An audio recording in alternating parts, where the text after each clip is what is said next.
大家好，欢迎收看扣码电竞。LPL 现阶段正处于休赛期，被淘汰的成绩还不错的队伍有机会加入 LPL 国家队陪练团帮忙，而被淘汰成绩不好的队伍就得提前准备年底的转会期了。Doimp 在最近的直播中透露了 LPL 的一个特殊现象，很多职业选手被提前解约。Doimp 最近在直播中表示，今年 LPL 的情况比较特殊，简单来说就是休赛期特别长，8月份放假可以直接放到12月份，尤其是没有进季后赛的队伍，放假时间要更长一些。所以今年有些 LPL 的队伍就是不想发后面这几个月的工资，就提前解约了。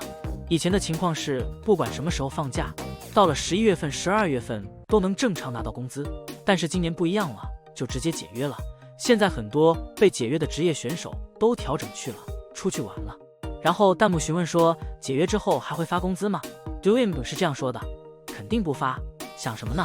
解约之后就没有工资了，继续发工资，为什么还要解约啊？想得太好了。简单来说就是选手和战队签约，1年的时间给发8个月工资，剩下4个月不发了，选手失去工作，双方完成解约，等待转会期。Doimp 直言说，这种1年时间4个月休赛期的模式不太健康，感觉比赛数量太少了。之前 LCK 联赛好像1年300多天都是有比赛的，还有 LEC 之类的赛区比赛数量都非常多。LPL 这边休赛期感觉也可以整个比赛什么的。但话又说回来， LPL 没有晋级世界赛的队伍流量一般都不高，类似 EDG、WBG 这样的队伍，一场比赛的播放量可能等于其他战队比赛的5、6倍，甚至还要更多。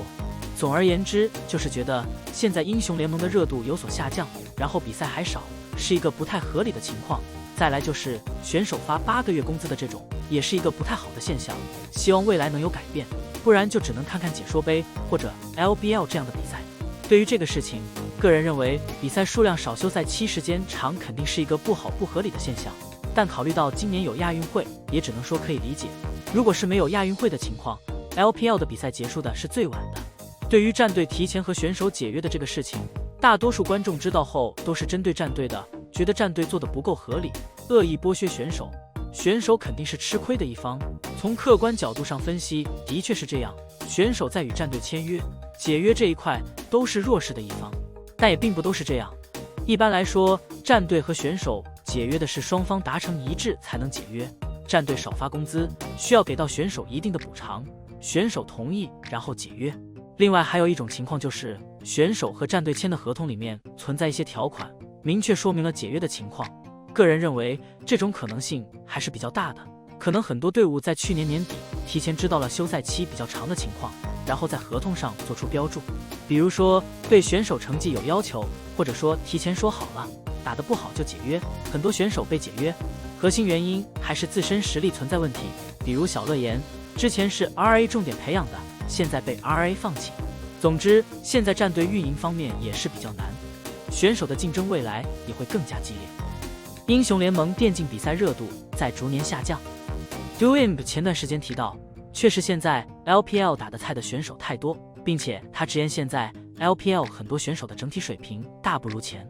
而 Doimp 分析称，可能是大家都变强了，也可能是现在的选手水平下滑变菜了，也有可能是努力的程度不如以前了。随后 Doimp 也是谈到了自己打职业时候 LPL 当时的环境。 Doimp 表示，当时自己打职业的时候大家都很认真，非常努力，但是现在的选手好像不像以前那样热爱这个游戏和赛场了，对很多人来说都成了工作，已经不像刚开始打职业那么努力。希望今年的亚运会与 S 赛，各个选手都能高水平发挥，打出高质量的对局，让英雄联盟的比赛更加好看，热度上来了，才能解决目前联盟所遇到的问题。